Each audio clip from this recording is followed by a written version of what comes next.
Bismillahirrahmanirrahim. Assalamualaikum warahmatullahi wabarakatuh. Selamat datang di channel Sahabat Luar Biasa. Channelnya orang-orang luar biasa. Apa kabar teman-teman? Mudah-mudahan sehat selalu dan selalu dalam rahmat dan lindungan Allah Subhanahu wa taala. Amin ya robbal alamin. Bagi teman-teman yang baru menemukan channel ini, agar tidak ketinggalan informasi yang insya Allah menarik dan bermanfaat, jika berkenan silahkan like, komen, dan bagikan video ini, serta subscribe dan nyalakan tombol notifikasinya. Syukron jazakumullah khairan. Alhamdulillahillazi bini'matihi tatimus solihat. Segala puji hanya milik Allah yang dengan segala nikmatnya segala kebaikan menjadi sempurna.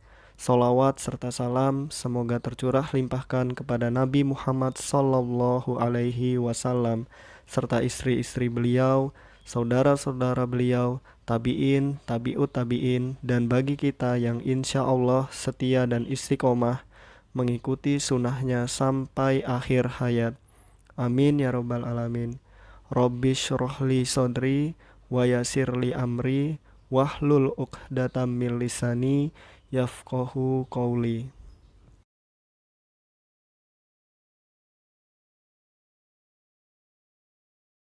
Nomor 1. Pembelajaran pengembangan diri diajarkan atau dilatihkan pada anak tunagrahita mengingat dua aspek yang melatar belakanginya, yakni A. Kemandirian yang berkaitan dengan masalah kesehatan dan kematangan sosial budaya, B. Peningkatan masalah akademis dan hubungan sosial budaya, C. Peningkatan masalah kesehatan dan akademis, D. Terampil dalam pekerjaan dan cerdas dalam kemampuan akademik. Jawaban yang tepat adalah A ya teman-teman.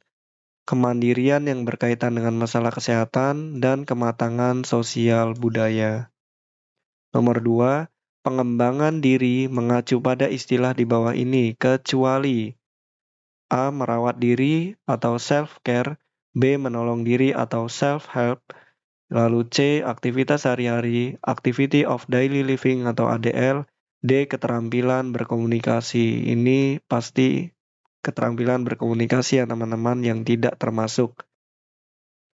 Nomor 3, di bawah ini adalah bagian dari komunikasi nonverbal kecuali A. Lisan, B. Kontak mata, C. Ekspresi wajah, D. Gerakan tubuh. Bagian yang nonverbal ini kecuali ya teman-teman berarti lisan, karena lisan itu verbal. Jawaban yang tepat adalah A. Nah, komunikasi nonverbal disebut dengan bahasa tubuh yang mencakup ekspresi wajah, kontak mata, sentuhan, postur tubuh, dan bentuk sikap tubuh lainnya. Nomor 4, di bawah ini adalah bagian dari komunikasi verbal adalah A. Lisan, B. Kontak mata, C. Ekspresi wajah, D. Gerakan tubuh. Nah, sekarang ditanyakan bagian dari komunikasi verbal, yaitu A. Lisan ya teman-teman. Nah, penjelasannya komunikasi verbal dengan kata-kata yang mencakup kata-kata yang dipilih, cara mengucapkannya. Nomor 5, gambar merupakan bentuk komunikasi apa? A. Verbal, B. Nonverbal, C. Verbal dan nonverbal, D. Tidak keduanya. Yang mana teman-teman? Ya, tentu saja D ya, tidak keduanya. Nomor 6, melalui permainan edukatif, anak tunagrahita dapat meningkatkan keterampilan berbahasa karena A. Merangsang syaraf motorik halus, B. Merangsang syaraf motorik kasar, C. Merangsang pendengaran, D. Merangsang syaraf motorik halus, kasar, dan pendengaran. Tentu jawabannya adalah D ya teman-teman, merangsang motorik halus, kasar, dan pendengaran. Adapun penjelasannya, permainan ini akan merangsang syaraf motorik halus maupun kasar, serta indera pendengaran dan tentu saja indera pengucap, karena indera ini sangat berkaitan dengan kemampuan berbahasa. Nah, jadi sangat berkaitan ya teman-teman dengan kemampuan berbahasa. Nomor 7, komunikasi yang mengisyaratkan bahwa penting untuk membangun konsep-konsep diri, kelangsungan hidup, memperoleh kebahagiaan, terhindar dari tekanan dan tegangan, antara lain lewat komunikasi yang menghibur, dan memupuk hubungan dengan orang lain. Uraian tersebut termasuk fungsi komunikasi, fungsi komunikasi ekspresif, B. Fungsi sosial, C. Fungsi komunikasi ritual, atau D. Fungsi komunikasi instrumental. Ini ada kaitannya dengan orang lain ya teman-teman. Nah, berarti sosial. Jawaban yang tepat adalah B. Nah, fungsi komunikasi sosial. Fungsi komunikasi sebagai komunikasi sosial.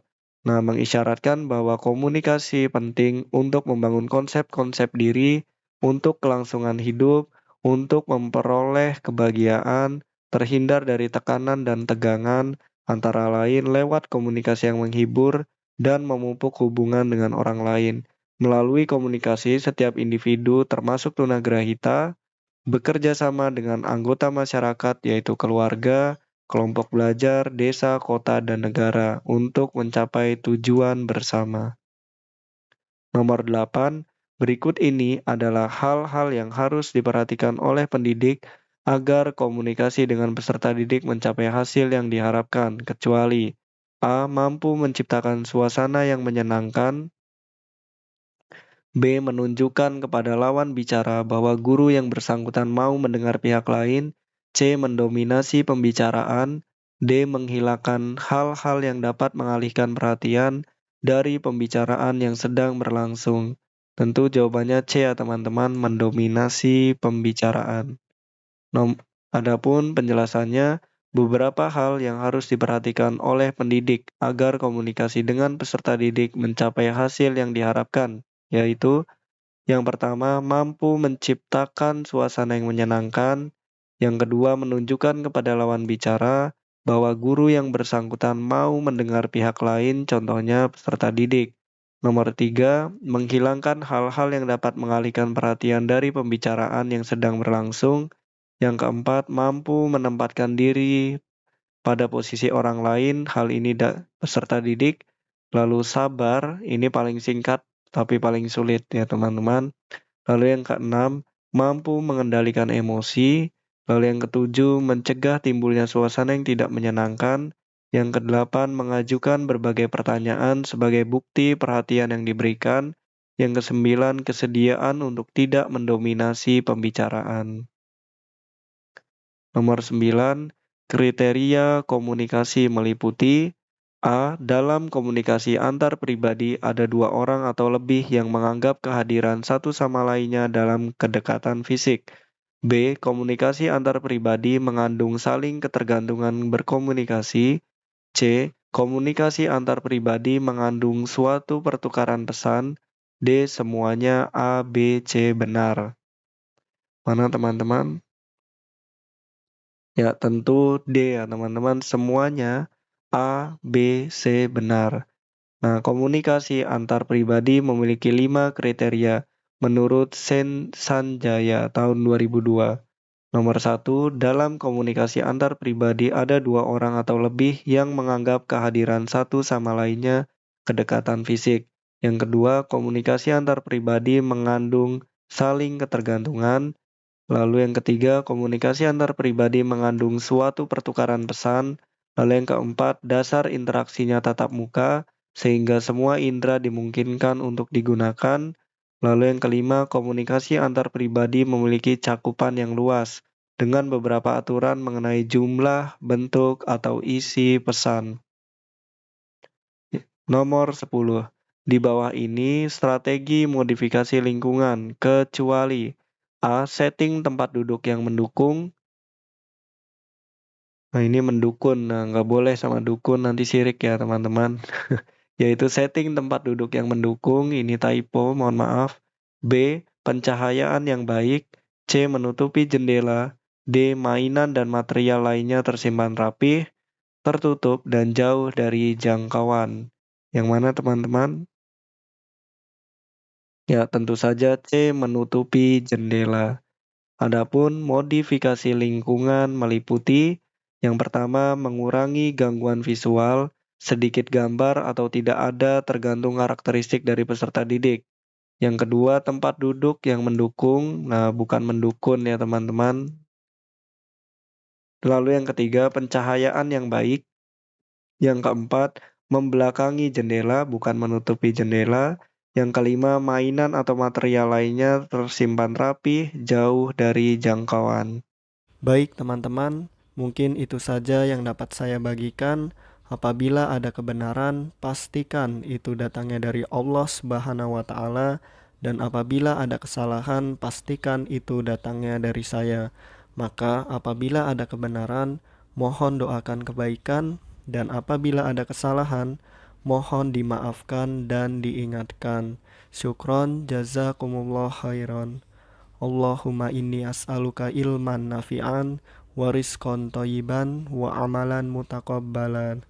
Subhanakallahumma wa bihamdika asyhadu an la ilaha illa anta astaghfiruka wa atubu ilaik. Wassalamualaikum warahmatullahi wabarakatuh.